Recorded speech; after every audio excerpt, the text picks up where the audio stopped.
Et bonjour YouTube, j'espère que vous allez bien. La vidéo sera en retard aujourd'hui, je le sais. Pour ceux qui me suivent sur Twitch, j'ai casté pendant 17 heures de suite hier l'anniversaire de Master Duel into l'YCS de Las Vegas, le jour 1.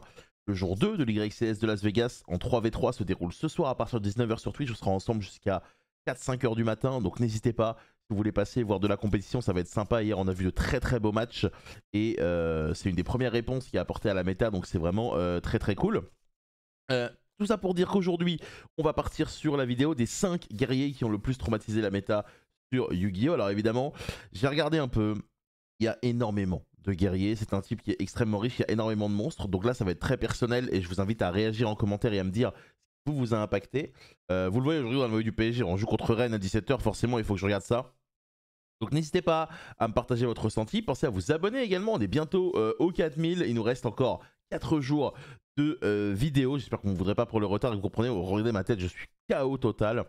Mais ce soir on va y avoir une belle compétition et on est parti pour ce petit top. Alors, petit mea culpa sur hier, c'est vrai que j'ai pas mis Substitoad dans le top 5. Alors, Substitoad, selon moi, a eu deux formats où elle était vraiment très intéressante. Un format Frognark dans lequel elle était ok et le format Frog FTK, mais selon moi, ça rejoignait quand même pas mal Grenouille Démon et Ronin Todin. À savoir que, selon moi, Grenouille Démon a été beaucoup plus impactante sur la longueur. Ceci étant, pour les guerriers, j'ai navigué à travers toutes les époques, j'ai navigué à travers toutes les cartes, et là, on va prendre une belle dose de nostalgie, puisque en 5ème position, j'ai évidemment mis le BLS. BLS qui a été le premier monstre un peu... le premier boss monster, selon moi, du Yu-Gi-Oh! Compétitif de 2005-2006. Personnellement, c'est une des cartes qui m'avait coûté très cher quand j'étais jeune en IOC, qui était indispensable dans mon deck. Donc vous connaissez les chaos, on bannit Light Dark, on en pose un. S'il tape un monstre et qu'il le détruit, il peut réattaquer une fois. Et sinon, il peut bannir un monstre une fois sur le terrain. C'était le tout premier boss monster vraiment trop fort. Un outil qui permettait d'OTK assez puissant. Et à côté de ça, qui permettait de gérer quasiment n'importe quelle carte. C'était vraiment le meilleur monstre du Yu-Gi-Oh! Jusqu'à la fin 2005, je dirais. C'est assez dur à avoir, il n'existait pas en français, puisque IOC est sorti en français après, étant donné que c'est une extension qui n'était pas forcément disponible. Et à partir de là, on est très heureux de le voir ici dans le top 5. Peut-être que peu de gens auront des souvenirs avec cette carte, mais moi, elle m'a vraiment permis de faire mes premiers matchs compétitifs et qui m'a permis vraiment de kiffer. 4ème place, ça va être Six Samurai légendaire chienne. On est dans le format YCS Paris 2011, on est dans le format Six Samurai contre Gravekeeper, contre Xaber, contre Plante. Six Samurai à cette époque-là était un deck troll, un deck qui avait tendance à être très agressif, qui mettait pas forcément en avant l'anticipation et la gestion de ressources. Et Six Samurai Chien était un monstre synchro qui pouvait annuler une activation de carte magie au piège et la détruire une fois par tour. Lorsqu'il est sorti, il y avait énormément de facilité à le faire parce que du coup, vous le voyez, ces Six Samurai ne sont pas comme les autres, ce sont les Six Samurai légendaires.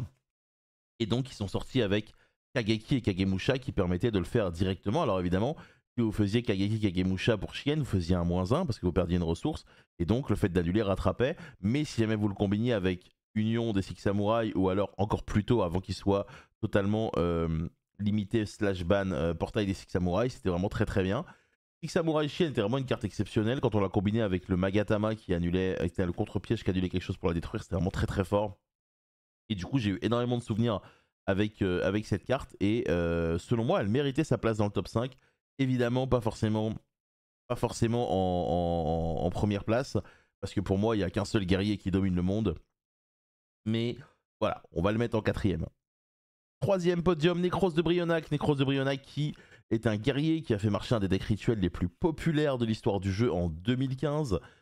C'était le tuteur universel du deck, puisqu'en le défaussant, on pouvait ajouter n'importe quel Necros excepté lui-même évidemment depuis notre deck à notre main, ce qui était quand même assez intéressant parce que du coup il permettait de poser. Alors Necros en gros c'était tous je vais dire les dragons, mais c'est un peu tous les monstres mythiques de Duel Terminal dans des versions humains. Donc il y avait Brionac, il y avait évidemment Trishula et il y avait plein d'autres monstres, mais pour citer que ce sera ça.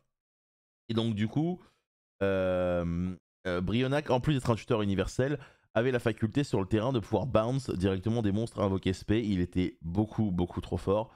Et quand le deck était full power, c'était un plaisir à jouer. Et c'est vrai que c'est une époque où les decks rituels n'étaient pas forcément mainstream. Et donc à partir de là, je me suis dit que Necros de Brionac méritait sa place dans le top. Et clairement, il a eu son année où il a brillé, tout simplement. Allez, il va rester que 2 places. Et pour le top 2, mesdames et messieurs, j'ai une carte qui selon moi mérite son top 2, mais il y a une carte que je mets à côté parce que c'est vrai que c'est une prétendante un peu dans le même slot. C'est Baronne de Fleurs. Alors Baronne de Fleurs, quand elle est sortie, elle était excessivement chère, elle était compliquée à avoir. C'est une carte qui avait certains decks parmi les meilleurs de la méta qui avaient un accès à cette dernière assez simple. Puis plus le temps passe et plus j'ai l'impression que tous les decks, ou presque, ont accès à Baronne et peuvent l'invoquer. Et c'est un monstre qui est très intéressant puisque du coup, il a 3 effets. Une fois par tour, il pète une carte sur le terrain. Ensuite, il peut negate une carte une fois et la détruire. Et en stand-by, vous pouvez potentiellement pendant la stand-by adverse la renvoyer dans l'extra et invoquer un autre monstre depuis simplement le cimetière. Donc ce qui est assez rigolo, il y a un truc qui arrive souvent en ce moment en Snake Eye quand on vous prend pour un jambon, c'est quelqu'un qui fait quelque chose en draw phase. Vous allez potentiellement annuler avec Baron. En stand-by, vous allez la renvoyer pour un formula et ça vous met bien quoi. Ou autre chose. Ça pour dire que voilà, Baronne de Fleurs est une carte qui est extrêmement intéressante, extrêmement forte, extrêmement agréable à jouer. Et aujourd'hui, c'est vraiment une bonne nouvelle qu'elle soit rééditée de partout et qu'elle soit très abordable parce que c'est une carte qui est importante.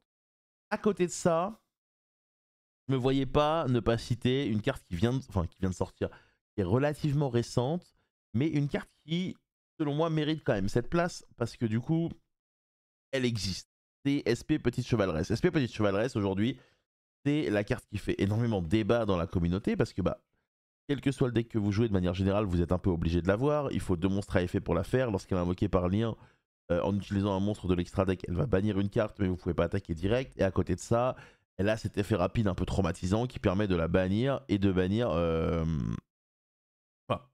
monstre que vous contrôlez et de bannir une autre carte pour tout simplement les bannir jusqu'à la fin de tour et les faire revenir. Bon, SP, vous le savez, vous avez vu la vidéo avant-première quand je l'ai ouverte. Je ne m'étais pas forcément aperçu que c'était vraiment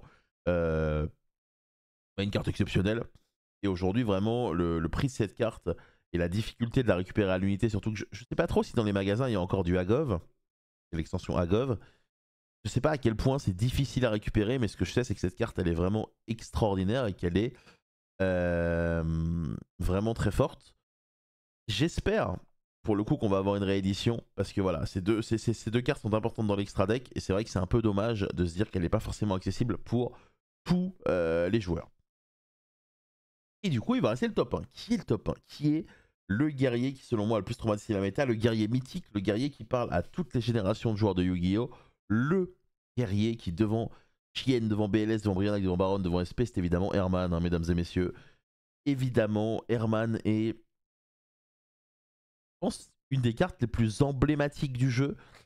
Il faut savoir que lorsqu'elle est sortie, elle était à 3 et lors d'un YCS, historiquement avant appelé Shonen Jump, pour une histoire de licence, elle avait été jouée à 3 par tous les joueurs du top 8. Elle avait été limitée, je crois, 1 ou 2 jours après.